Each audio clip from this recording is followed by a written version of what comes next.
किसी के जीवन में एक ऐसा पल आता है जो उसकी पूरी जिंदगी को पलटकर रख देता है। ऐसा ही कुछ हुआ इटावा के रहने वाले अनुराग दीक्षित के साथ, जिन्होंने एक मध्यम वर्गीय परिवार में जन्म लिया।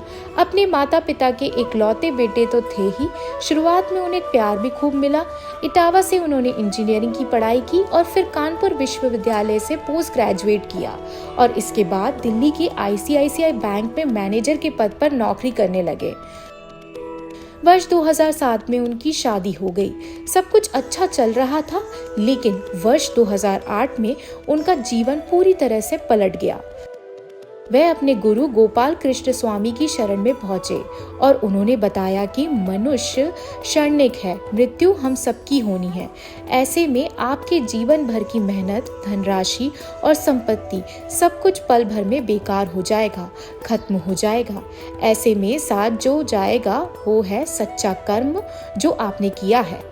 यह बात उनके दिमाग में इस कदर बैठ गई कि उन्होंने अपनी पत्नी से आज्ञा लेने के बाद सभी सांसारिक सुखों को छोड़कर कृष्ण भक्ति की लीला में लग गए और उनके गुरु ने उनको नई पहचान श्यामदास के रूप में दी। वर्तमान में लखनऊ मंडल के इस्कॉन मंदिर में प्रेसिडेंट हैं। लोग इन्हें इस्कॉन मंदिर का महंत भी कहते हैं। देखिए ये खास रिपोर्ट।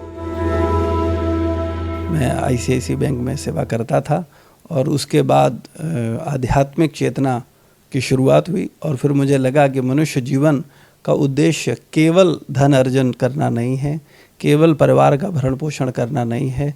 ये परिवार का भरण पोषण तो पशु भी कर लेते हैं, पक्षी भी कर लेते हैं, लेकिन मनुष्य जीवन मिला है सत्य को जानने के लिए। अपने वैदिक सनातन धर्म, जो धर्म के धर्म ग्रंथ हैं, उन धर्म ग्रंथों में सत्य है, उस सत्य को समझने के लिए।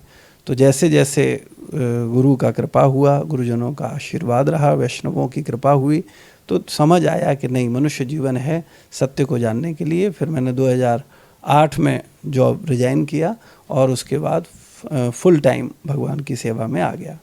हमारा स्कूलिंग इटावा से, जैसे मैंने आपको बताया, हमारा जन्म स्थान इटावा था, तो 12th हमने इटावा से किया। उसके बाद ग्रेजुएशन PG, ये हमने ग्रेजुएशन आपका जीवाजी यूनिवर्सिटी से किया, PG कानपुर यूनिवर्सिटी से। तो ऐसे करके ये भौतिक जीवन चलता रहा। सर, आप बैंक में किस पद पे थे और क्या सैलरी रही होगी? देखिए, बैंक में ये कोई भी पद, जो संसार में जो पद हैं, उनका कोई मोल नहीं होता। मैं मैनेजर की सेवा में था, लेकिन उसका कोई मोल नहीं है। संसार के पद, संसार का जो धन है, वो बड़ा क्षणिक है। कितना भी हो, वो हमेशा संसार में व्यक्ति को कम लगता है और वो किसी को संतुष्टि नहीं देता है। कोई भी दुनिया का व्यक्ति अपने मिलने वाली सैलरी से या जो पद है उसके पास, उससे वो संतुष्ट नहीं है।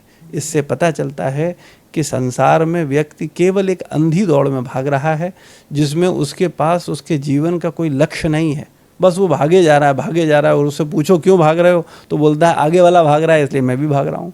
तो ऐसी भाग में हम लोग भागते रहते हैं।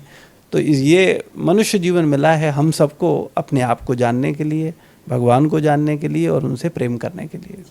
सर, लेकिन जब आपने अपनी फैमिली में बताया होगा कि आप इस तरह से करना चाह रहे हैं, तो क्या आपकी फैमिली बैकग्राउंड में भी किसी ने इस तरह से अचानक सारी चीज़ें त्याग करके इस तरह से किया था, या रिएक्शन क्या था आपके परिवार का? ये भगवान की पूर्व नियोजित व्यवस्था थी, क्योंकि मेरी धर्मपत्नी, मेरी शादी हुई थी 2007 में, तो उनके पिताजी ने जो शादी की थी वो बैंक मैनेजर से शादी की थी। लेकिन 2008 में मैंने ये डिसीजन लिया कि मुझे ये छोड़ना है। तो उस डिसीजन में मैंने सबसे सर्वप्रथम अपनी पत्नी से पूछा कि आपका क्या भाव है, क्योंकि आपका सहयोग के बिना, आपके साथ के बिना मैं इस क्षेत्र में आगे नहीं बढ़ पाऊँगा, क्योंकि आपका साथ और आपका विचार ज़रूरी है। तो हमारी पत्नी भी चूँकि हमारे साथ सत्संग जाती थी, गुरु महाराज की कृपा प्राप्त की और वैष्णवों की कृपा प्राप्त की, तो इससे उनका मनोभाव भी भगवान के प्रति बहुत दृढ़ था। इसलिए उन्होंने मुझसे बोला कि दुनिया में इतने पशु, इतने पक्षी, इतने कीट हैं, इनका तो कोई व्यापार नहीं है, इनका तो कोई नौकरी नहीं है, इनके पास तो अपनी कोई प्रॉपर्टी और संपत्ति भी नहीं है, लेकिन फिर भी सबका भरण पोषण होता है। तो भगवान जब इतने पशु, इतने पक्षी, इतने कीट, इन सबका भरण पोषण कर रहे हैं, तो अगर हम भगवान की सेवा में जाएंगे और भगवान की सेवा करेंगे तो क्या भगवान हमारा ध्यान नहीं रखेंगे? तो ये भाव बड़ा प्रभावशाली था और बड़ा सहयोग दिया हमारी पत्नी ने, जिसके कारण हम दोनों भगवान की सेवा में आगे बढ़ पाए। सर आपके माता पिता का क्या रिएक्शन था? वो तो शॉक्ड लगा होगा उनको कि अचानक से फैसला कैसे?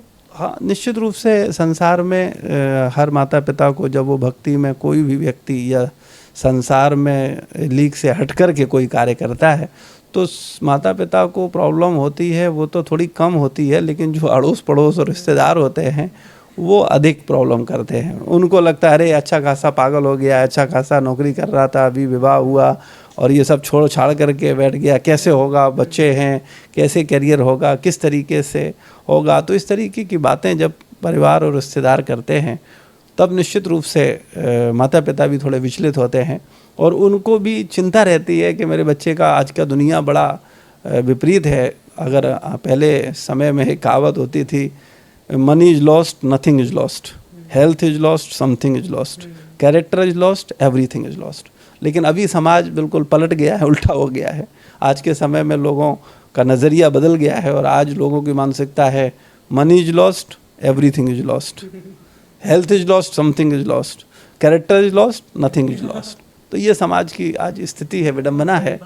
तो इसलिए आज के समय में लोग ध्यान नहीं दे रहे हैं। लोगों को लगता है पैसा नहीं है तो बर्बाद हो गया, लुट गया, इससे कोई संबंध मत रखो, पता नहीं कब मांग दे।